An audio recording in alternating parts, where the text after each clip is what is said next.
kita perkatakan dengan iman Mazmur 91 sebagai doa kita.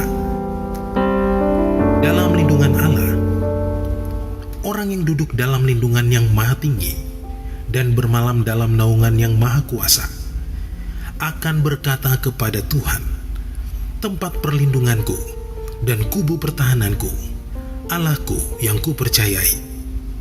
Sungguh, dialah yang akan melepaskan engkau dari jerat penangkap burung, dari penyakit sampar yang busuk. Dengan kepaknya ia akan menudungi engkau. Di bawah sayapnya engkau akan berlindung. Kesetiaannya ialah perisai dan pagar tembok. Engkau tak usah takut terhadap kedahsyatan malam, terhadap panah yang terbang di waktu siang, terhadap penyakit sampar yang berjalan di dalam gelap, terhadap penyakit menular yang mengamuk di waktu petang. Walau 1.000 orang rebah di sisimu dan 10.000 di sebelah kananmu, tetapi itu tidak akan menimpamu. Engkau hanya menontonnya dengan matamu sendiri dan melihat pembalasan terhadap orang-orang fasik. Sebab Tuhan ialah tempat perlindunganmu, yang maha tinggi telah kau buat tempat perteduhanmu. Malapetaka tidak akan menimpa kamu, dan tulah tidak akan mendekat kepada kemahmu. Sebab malaikat-malaikatnya akan diperintahkannya kepadamu untuk menjaga engkau di segala jalanmu. Mereka akan menatang engkau di atas tangannya, supaya kakimu jangan terantuk kepada batu. Singa dan ular tedung akan kau langkahi. Engkau akan menginjak anak singa dan ular naga. Sungguh, hatinya melekat kepadaku, maka aku akan meluputkannya. Aku akan membentenginya, sebab ia mengenal namaku. Bila ia berseru kepadaku, aku akan menjawab. Aku akan menyertai dia dalam kesesakan. Aku akan meluputkannya dan memuliakannya.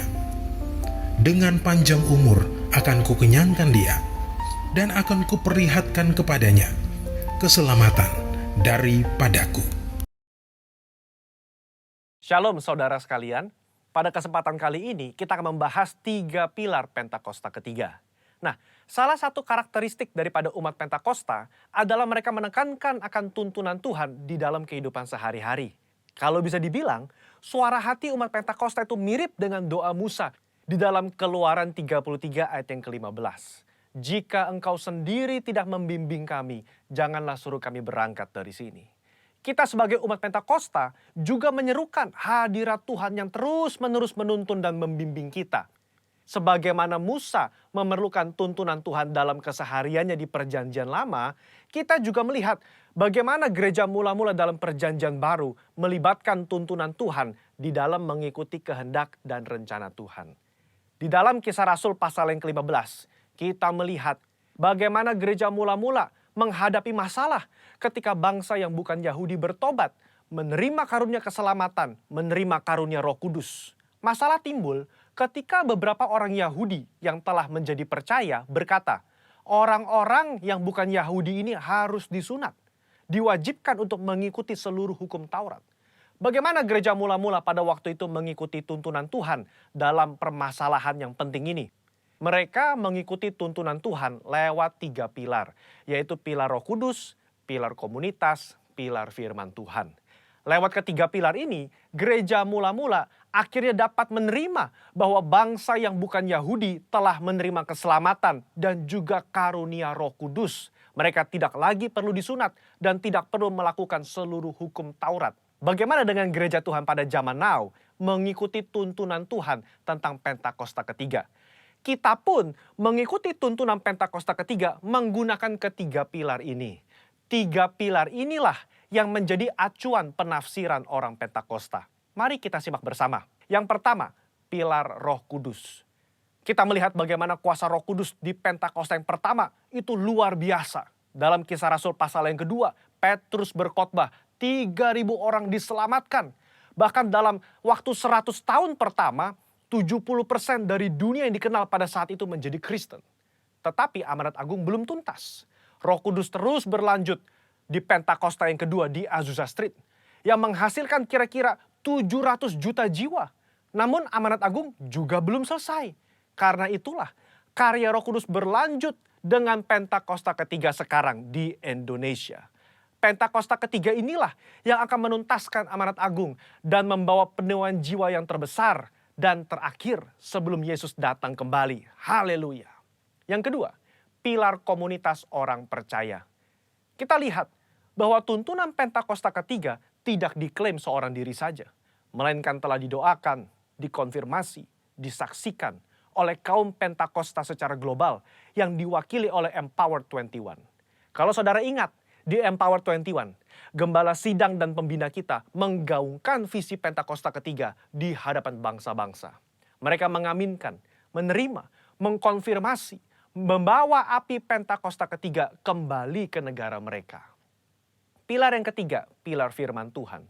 Tuntunan Pentakosta ketiga itu diawali ketika gembala sidang dan pembina kita mendapatkan firman Tuhan pada tahun 2009. Aku datang segera dari Wahyu 3:11 dan dari Yoel 2:28. Kemudian daripada itu akan terjadi bahwa aku akan mencurahkan rohku ke atas semua umat manusia. Lama Tuhan tidak berbicara apa maksud dari kedua ayat ini. Tetapi 4 tahun berikutnya, pada tahun 2013, Tuhan berbicara. Yang aku maksudkan dengan pencurahan Roh Kudus itu adalah Pentakosta ketiga. Nah, melalui firman Tuhan ini, kita menangkap pesan profetik bahwa akan ada pencurahan Roh Kudus besar-besaran ke atas seluruh umat manusia sebelum kedatangan Yesus kali yang kedua. Jadi bisa kita simpulkan, Pentakosta ketiga itu yang pertama telah mengikuti tuntunan daripada Roh Kudus, telah dikonfirmasi oleh komunitas Pentakosta secara global, dan didasari oleh firman Tuhan, khususnya Yoel 2 ayat 28-32. Saya berdoa agar saudara diberi pengurapan daripada Roh Kudus untuk bisa mengikuti tuntunan Tuhan di hari-hari terakhir ini. Mari kita semua menjadi messengers of the third Pentecost. Haleluya, Tuhan Yesus memberkati.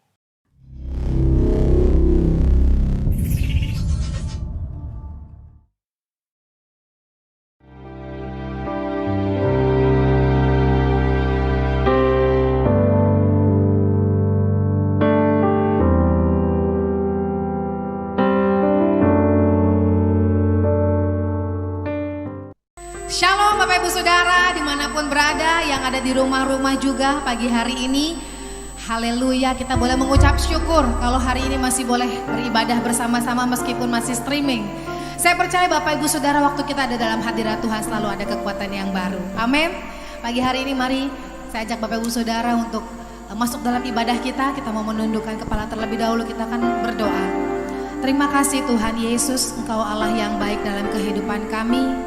Setiap hari kami menikmati kebaikan Tuhan. Kami mengalami Tuhan penyertaan-penyertaan-Mu yang tidak pernah meninggalkan kami. Ajar kami terus mengucap syukur dan menghitung hari-hari kami dengan bijaksana, supaya kami terus melakukan yang berkenan di mata-Mu Bapa. Terima kasih Tuhan Yesus, kami siap untuk meninggikan nama-Mu lewat pujian dan penyembahan kami dan doa-doa yang kami naikkan. Dan biarkan firman-Mu Tuhan yang kami dengar hari ini menyegarkan jiwa kami. Dan kami boleh terus Tuhan limpahi dengan damai sejahtera. Dalam nama-Mu Tuhan Yesus kami bersyukur, haleluya. Amin. Mari siapkan hati kita Bapak Ibu Saudara. Kita masuk dalam penyembahan kita. Buka hati kita di hadapan Tuhan, izinkan Roh Kudus bekerja.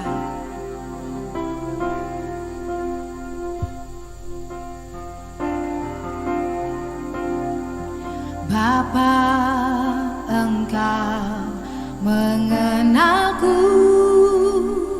lebih dari siapapun.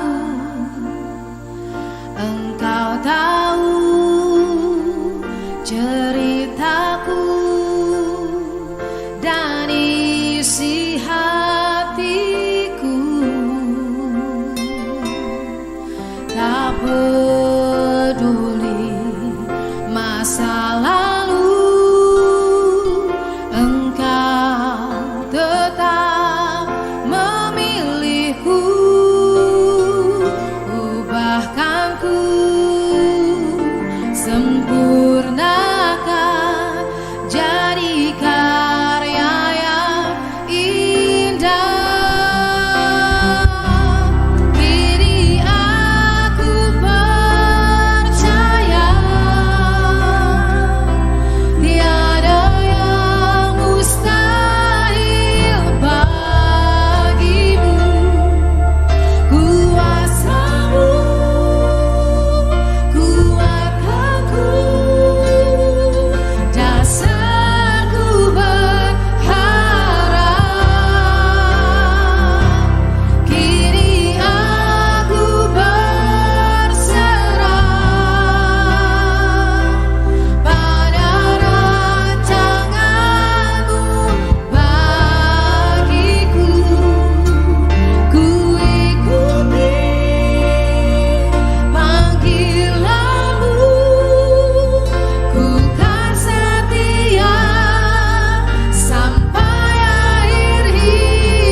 Haleluya.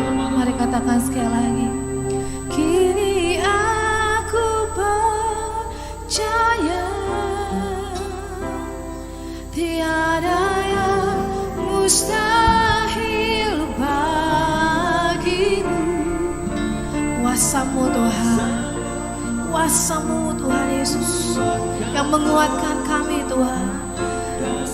Ini dasar kami untuk berharap Tuhan. Kini aku berserah pada rancangan-Mu bagiku. Ku ikuti panggilan-Mu, ku kan setia sampai akhir hidup.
urapi kami semua memasuki bulan September ini. Di dalam ibadah kami pagi hari ini, baik kami yang ada di tempat ini, di gerejamu Tuhan, maupun kami semua yang ada di rumah-rumah, biarlah kami masuki bulan September ini tetap ada dalam penyertaan-Mu, tetap ada dalam tuntunan-Mu, pimpinan-Mu, dan arahan-Mu, sehingga kami semua tetap menjadi kuat. Semakin hari semakin menjadi kuat, dan kami akan keluar sebagai pemenang. Karena kami tidak pernah kalah dengan dunia ini, tidak pernah kalah dengan apapun kuasa di luar Tuhan di dunia ini. Selain kami hanya mengikuti-Mu Tuhan. Urapi kami semua, urapi kami yang mendengar dan melihat di rumah-rumah. Juga urapi hamba-Mu yang Kau pakai menjadi saluran berkat. Berbicaralah Tuhan, kami percaya baik kami semua, anak-anak-Mu yang diurapi yang di rumah maupun di tempat ini, juga hamba-Mu yang menyampaikan, semuanya diberkati dengan perkataan-Mu Tuhan. Terima kasih, semuanya dikuatkan, bahkan disembuhkan oleh Tuhan, dipulihkan oleh Tuhan. Di dalam nama Yesus, mari kita semua yang siap katakan bersama-sama, amin, amin. Shalom semua jemaat Tuhan yang ada di rumah-rumah. Semuanya saya tetap berdoa untuk tetap sehat dan tetap semangat, dan kami percaya yang sakit juga Tuhan pulihkan dan sembuhkan, yang susah dihiburkan oleh Tuhan. Nah, baik kita yang ada bersama dalam ibadah, mari nikmati ibadah ini, bahwa Tuhan ada di tengah-tengah kita. Allah Tuhan tidak pernah terbatas oleh apapun juga. Baik media kita, baik kita secara langsung hadir di gereja maupun kita ada di rumah-rumah. Tetapi ketika kita memberikan penghormatan, ketika kita dalam ibadah ini fokus kepada Tuhan, maka Tuhan pasti hadir kepada kita semua. Nah, mari saya akan mulai khotbah ini dengan perkataan daripada Presiden kita Pak Jokowi pada bulan Agustus kemarin. Dia berkata seperti ini, pandemi itu seperti api, ya, yang bisa membakar atau menerangi. Nah, saya ulangi, pandemi karena kita masih ada, sudah hampir setahun lebih ini, kita tetap hidup berdampingan dengan, bersama-sama dengan di dunia ini dengan apa yang namanya virus COVID-19 yang sudah menjadi pandemi bukan hanya di Indonesia tapi juga negara-negara lain dan di seluruh dunia ini. Nah, dikatakan oleh Pak Jokowi, dikatakan seperti ini, saya ulangi lagi, pandemi itu seperti api yang bisa membakar atau menerangi.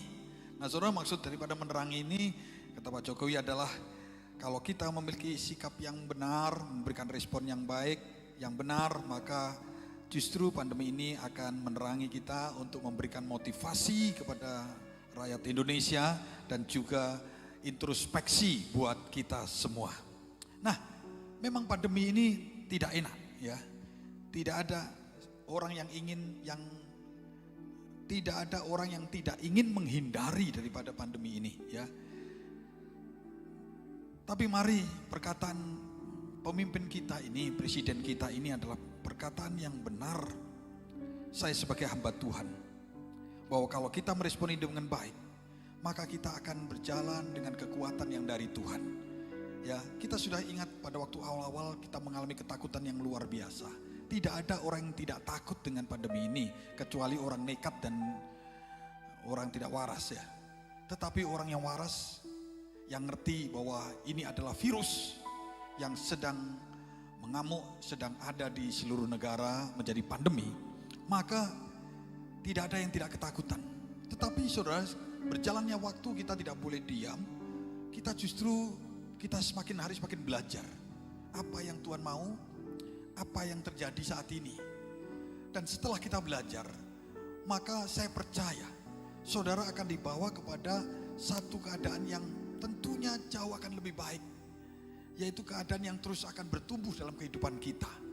Dan ini yang selalu saya imani di dalam gereja Tuhan, bahwa kalau kita mengambil sikap yang benar, meresponi dengan baik, dan kita mau belajar terhadap segala sesuatu yang terjadi, maka kehidupan rohani kita dan juga kehidupan jasmani kita pasti akan bertumbuh naik dari satu tangga kepada tangga yang lain, dan kita akan dibawa dari satu kemuliaan kepada kemuliaan oleh Tuhan Yesus.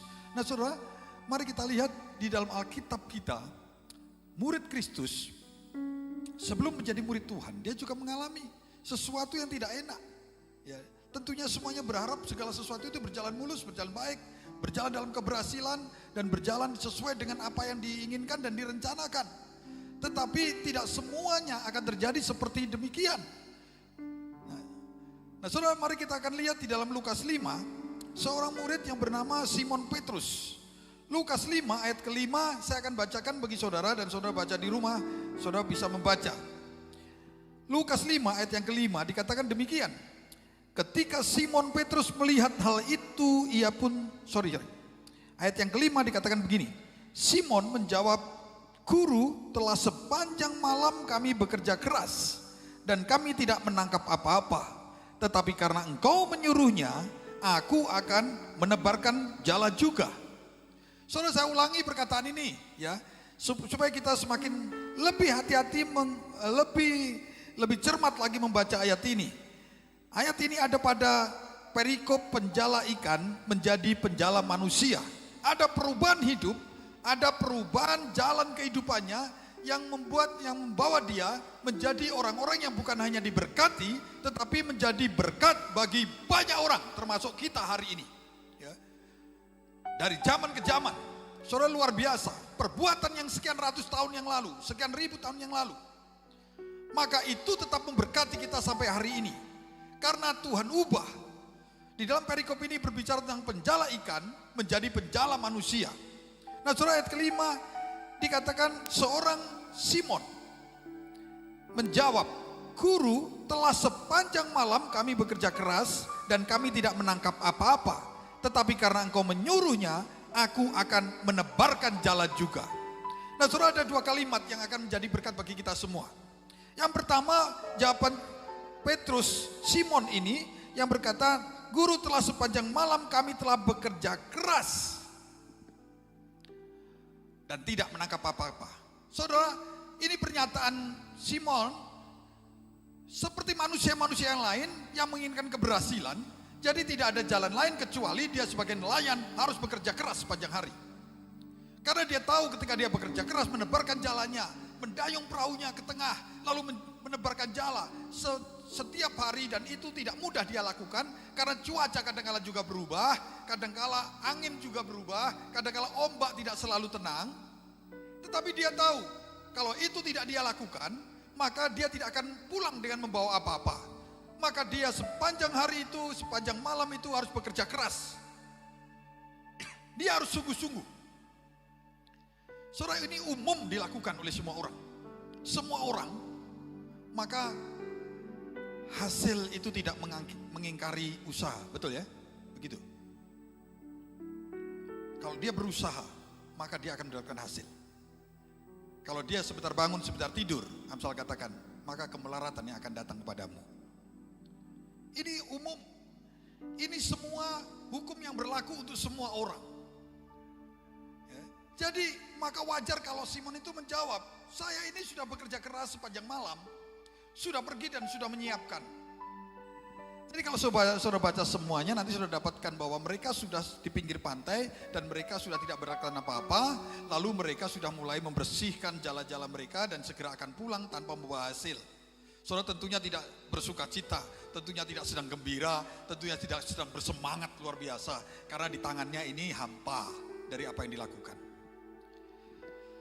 Saudara, Yesus ada di situ. Yesus tidak di tempat yang jauh. Bahkan dia ada di perahu itu. Ketika ada dua perahu yang sedang membersihkan perahunya dan juga jalannya, karena sehabis mereka bekerja keras dan tidak dapatkan apa-apa, lalu Yesus naik ke salah satu perahu, yaitu perahunya Simon. Lalu dari perahu itu Yesus mengajar. Di atas perahu itu Yesus mengajar. Nah, saudara, lalu ayat yang kedua. Jadi yang pertama bahwa mereka bekerja keras dan itu harus kita lakukan. Saudara dan saya harus berusaha dengan baik semaksimal mungkin. Kalau kita tidak berusaha dengan maksimal, maka saudara tidak akan tahu bahwa Tuhan itu luar biasa. Kalau kita bermalas-malasan, kita akan sering menyalahkan. Kalau kita tidak punya etos yang luar biasa, maka kita akan seringkali menganggap akan menyalahkan orang lain, menyalahkan segala sesuatu di sekitar kita. Ya.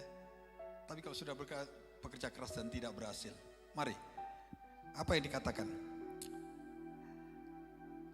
Ada satu hal yang berbeda daripada Petrus dengan orang lain. Ya, sama-sama bekerja keras. Mungkin semua lain juga bekerja keras karena dia tahu dengan cara itu dia harus mendapatkan hasil. Lalu bagaimana ketika tidak berhasil? Lalu bagaimana ketika suatu hari mereka menghadapi situasi keadaan yang tidak menyenangkan, di tangannya ini kosong. Sebagian orang tentu akan mengeluh. Sebagian orang tentunya akan menyalahkan mungkin cuaca, mungkin keadaan ombak, mungkin laut yang sedang tidak ramah terhadap dia. Mungkin juga orang-orang lain yang lebih dulu, lebih menangkap lebih banyak daripada dia. Tetapi lihat perkataan daripada yang kedua, perkataan daripada kalimat daripada Simon. Dia berkata, tetapi karena engkau menyuruhnya, aku akan menebarkan jala juga. Tetapi karena engkau menyuruhnya, aku akan menebarkan jala juga. Saudara, sebuah perkataan yang kita bisa melihat bahwa itu adalah sebuah ketaatan. Dia tahu di perahunya ada seorang yang bernama Yesus. Dia yang mengajar dari satu tempat ke tempat yang lain dan pengajarannya itu luar biasa. Dan hari ini tuh ada di perahunya. Dan hari itu ada di perahunya. Dan dia juga mengajar dan dia juga mendengarkan tentunya pengajaran-pengajaran yang luar biasa. Lalu setelah itu ketika Yesus berkata, mari kita bertolak ke tengah dan tebarkan jalamu. Karena ini perintah Tuhan. Karena itu perintah guru yang mengajar dengan luar biasa. Maka Petrus berkata, tetapi karena engkau menyuruhnya, sekalipun dia sudah pernah ke sana, sekalipun pengalamannya dalam bekerja keras itu dia tidak mendapatkan apa-apa, maka dia tetap membungkusnya semua itu dengan ketaatan karena perintah-perintah Tuhan Yesus. Saudara, apa yang terjadi ketika saudara dan saya, ketika Simon melakukan itu?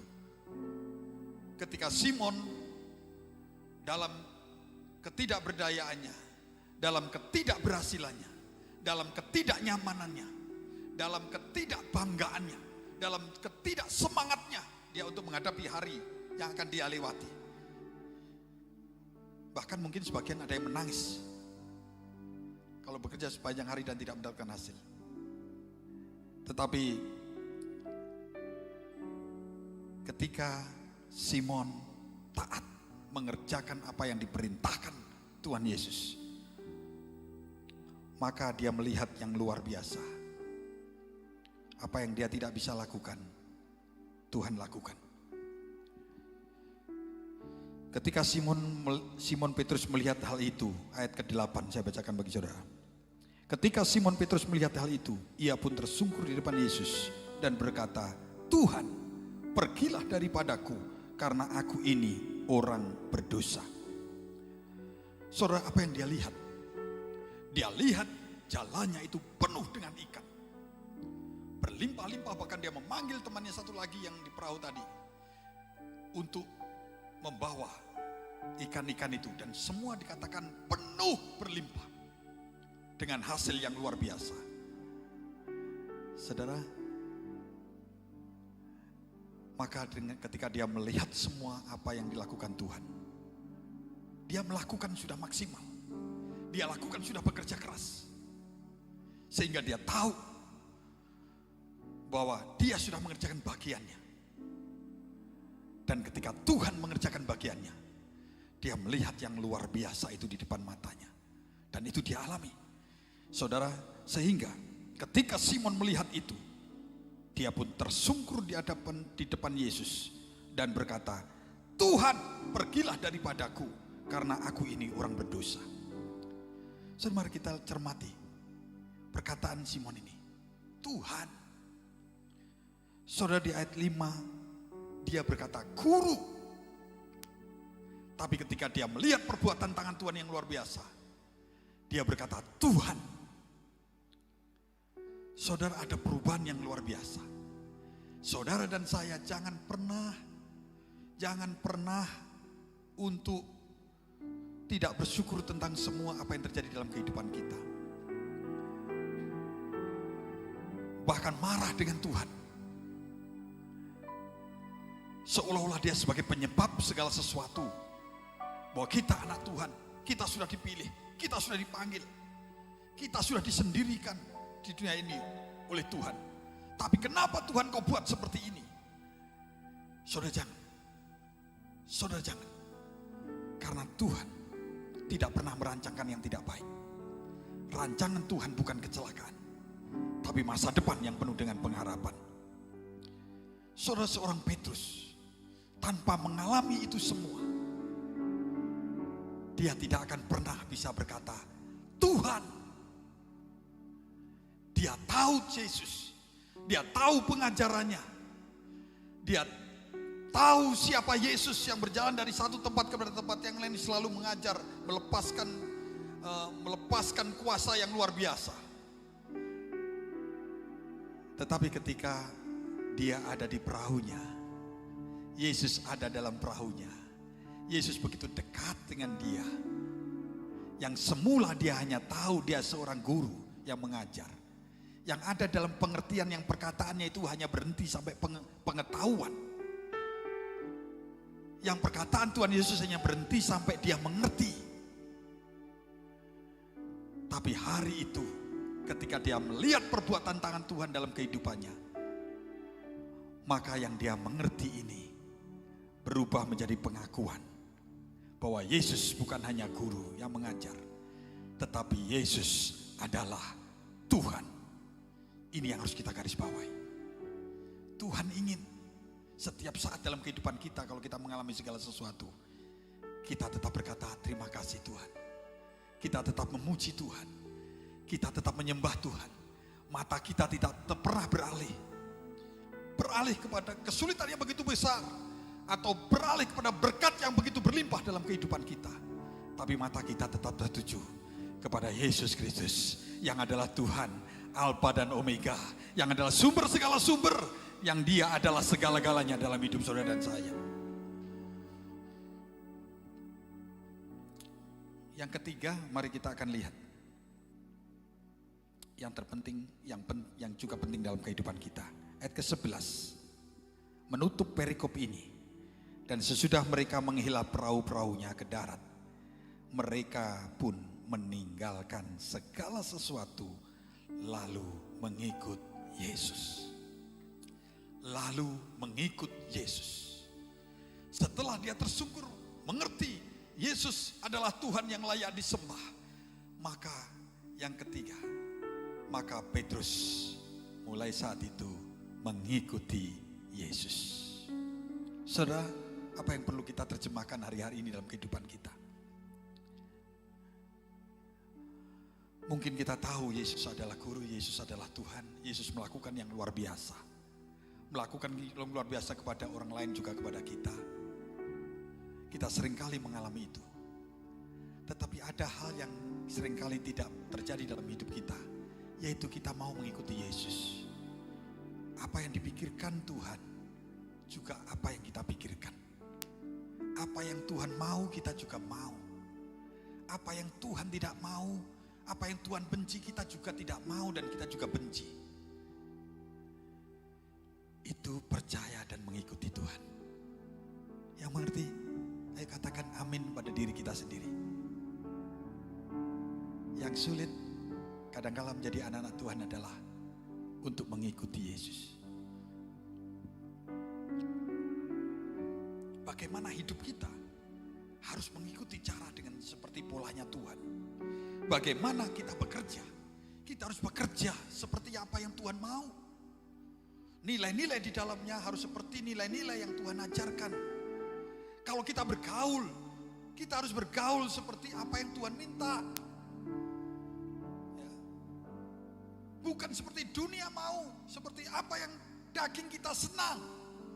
Tapi apa yang membuat Tuhan senang, itu mengikut Tuhan.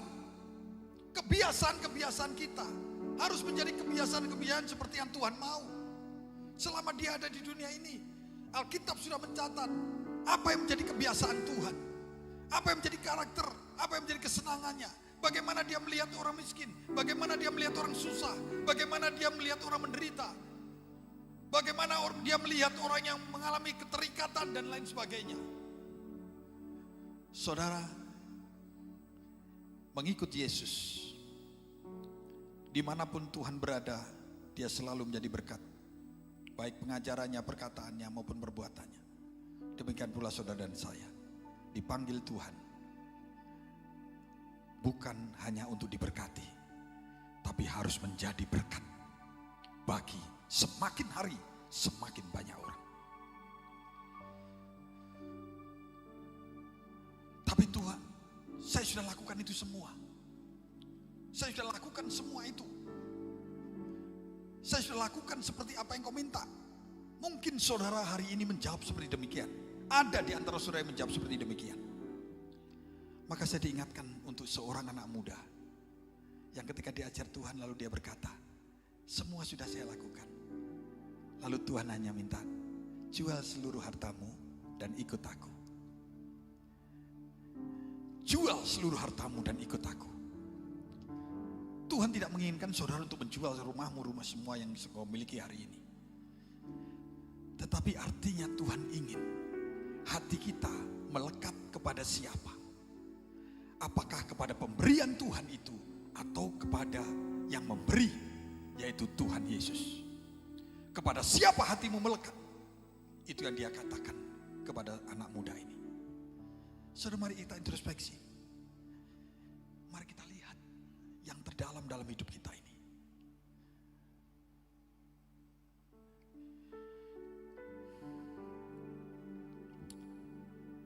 Yang terakhir saya ingin bacakan apa yang menjadi pesan Tuhan lewat gembala sidang kita. Dari Kolose 3 ayat 1 sampai yang keempat. Saya ingin bacakan bagi saudara. Kalau kita mengikut Yesus, maka Yesus itu menjadi pusat dari kehidupan kita. Menjadi patokan, menjadi senter dalam kehidupan kita. Sehingga Kolose 3 ayat 1 sampai 4. Karena itu, kalau kamu dibangkitkan bersama dengan Kristus, carilah perkara yang di atas, di mana Kristus ada, duduk di sebelah kanan Allah. Pikirkanlah perkara yang ada di atas, bukan yang di bumi. Sebab kamu telah mati dan hidupmu tersembunyi bersama dengan Kristus di dalam Allah. Apabila Kristus yang adalah hidup kita menyatakan diri kelak, kamu pun akan menyatakan diri bersama dengan Dia dalam kemuliaan. Saya berdoa kita semua terus ada dalam tuntunan Tuhan dan mengikuti Tuhan. Sehingga kita terus mata kita, bukan hanya mata kita, tetapi juga pikiran kita tertuju kepada Tuhan. Tidak pernah berubah oleh karena apapun keadaan di dunia ini. Nah saudara, tanggal 4 kemarin gereja kita, gereja GBI, keluarga GBI Jalan Gatot Subroto berulang tahun. Yang ke-33. Ya. Saya rasa ini berbarengan juga dengan pergantian tahun dalam kalender Ibrani. Maka tanggal 5, tanggal 6 nanti hari Senin itu akan berubah. Ya. Dari 5771 ya. 577 berubah menjadi 5782. Ya. Mulai tanggal 6 September 2021 sampai 2022. 5782 itu dalam kalender Ibrani itu artinya Pei Bet. Pei ini mewakili dasawarsa 80-an. Huruf P berbentuk mulut. Ya. Kalau kemarin ayin itu berbentuk seperti mata. Artinya mata kita harus tertuju kepada Tuhan. Interpretasi profetiknya. Tetapi tahun P ini berbentuk hurufnya seperti mulut. Ini bermakna secara profetik yaitu deklarasi. Bermakna deklarasi artinya perkataan. Maka dalam kalender Ibrani, maka ketika berubah menjadi P ini, maka kita mulai harus satu kata yang harus kita miliki, yaitu apa yang bernama kebijaksanaan. Bijaksana. Bijaksana dalam hal apa? Dalam berkata-kata dalam hidup kita. Tahun B, mari saya berharap kita mulai berhati-hati, mulai menjaga. Bukan hanya hati dan pikiran, tetapi juga mulut kita hari-hari ini. Memasuki bulan September sebagai pesan Tuhan. Apapun keadaan yang kita sedang alami, apapun mau susah maupun senang, baik suka maupun duka, apapun yang kita alami, jangan merubah pandangan kita, pikiran kita kepada dunia, tetapi tetap kita memandang kepada Tuhan. Dan ketika kita memandang Tuhan, maka Tuhan pasti akan, dari mulut kita akan keluar perkataan-perkataan yang bijaksana. Bukan perkataan-perkataan yang jahat di hadapan Tuhan. Dan Tuhan pasti akan memberkati saudara dan saya, dan akan menuntun dari satu kemuliaan, satu kemenangan kepada kemuliaan yang lain, dan pada kemenangan-kemenangan yang lain. Tuhan memberkati kita semua. Mari kita masuk di dalam perjamuan kudus kita.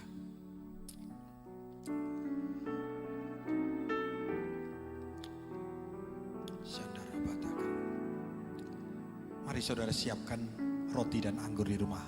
Mari kita lakukan dengan penghormatan dan penuh dengan kesungguhan kepada Tuhan. Karena perjamuan ini dilakukan untuk mengingat kematian Dia yang membuat saudara tetap bangkit dan tetap menjadi anak-anak Tuhan yang dituntun oleh Tuhan. Mari katakan kepada Tuhan sambil mempersiapkan. Musim akan selalu berganti, kasih Tuhan akan abadi, tak akan berubah sampai selamanya. Ku tetap percaya.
Saudara, ketika keadaan membuat kita menjadi sulit dan mungkin saudara hanya bisa menangis,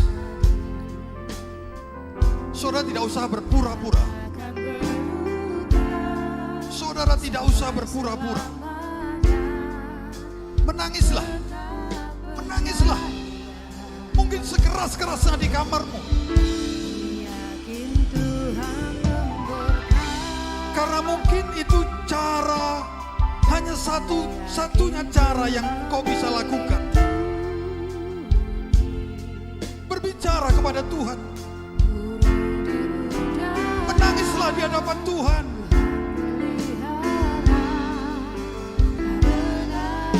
Karena akan selalu ada masalah yang datang, yang melelahkan hati kita.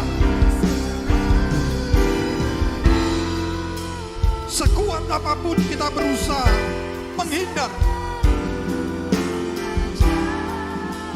sekuat apapun kita berusaha untuk mengatasi, kalau itu terjadi, berarti Tuhan izinkan dalam kehidupanmu untuk merubah kita, untuk menguatkan kita. Tapi Tuhan ingin jangan larut dalam kesedihan. Tuhan mampu merubah yang kita tidak bisa ubah. Tuhan pasti beri kekuatan. Tuhan pasti beri kekuatan untuk kita menjalaninya. Karena Tuhan pasti tahu kekuatanmu. Tuhan tahu kekuatanmu. Percaya kepada Tuhan. Percaya kepada Tuhan. Jalani dengan matamu tetap tertuju kepada Tuhan. Pasti ada sesuatu yang indah.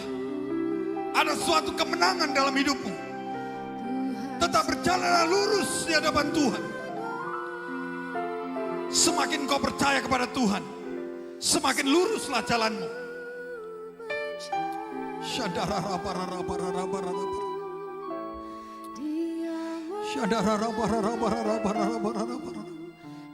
Terima kasih Tuhan. Terima kasih. Terima kasih. Hamba-Mu berhenti berbicara, tapi Engkau akan kuatkan setiap anak-anak-Mu. Semua anak-anak-Mu dimanapun anak-anak-Mu ini berada, urapi Tuhan. Beri kekuatan. Beri kekuatan. Berikan pengharapan. Karena kadangkala kami tidak cukup bisa kuat untuk memandang terus kepadamu. Beri kekuatan. Kaulah Tuhan kekuatan kami. Manusia bisa mengecewakan kami. Manusia bisa tidak kami harap. Tidak bisa kami harapkan. Kami tahu Tuhan. Terus beri kekuatan. Tuntun tangan anak-anak-Mu dalam nama Yesus. Tuntun anak-anak-Mu Tuhan. Engkaulah gembala kami yang agung. Terima kasih Tuhan. Terima kasih. Terima kasih. Tuhan, kiranya Engkau mendengar doa-doa kami ini Tuhan dalam ibadah hari ini. Dalam nama Yesus. Kami ingin melihat tangan Tuhan yang bekerja dalam kesaksian setiap mulut anak-anak-Mu ini. Ini tahun P, biarlah mulut-mulut kami bersukacita, bergembira, memuji Engkau. Karena kami punya Tuhan yang dahsyat dan luar biasa. Dan saatnya Tuhan Engkau memberkati kami semua menyempurnakan ibadah kami hari ini. Mari arahkan hatimu kepada Allah yang adalah sumber berkat. Angkat kedua tanganmu sebagai tanda iman percaya kita di hadapan Tuhan. Maka terimalah kasih karunia, damai sejahtera, sukacita, berlimpah-limpah, sempurna dalam anaknya tunggal Tuhan Yesus Kristus. Dan persekutuan, pertolongan, penghiburan, bahkan kuasa dan pengurapan Roh Kudus menyertai. Mulai saat ini sampai Maranatha, bahkan sampai selama-lamanya. Mari kita semua anak-anak Tuhan yang diberkati dan akan terus menjadi berkat bagi semakin banyak orang. Katakan bersama-sama, amin, amin, amin, amin. Selamat hari Minggu, Tuhan memberkati kita semua. Tetap sehat, tetap semangat, dan terus jaga integritas kita.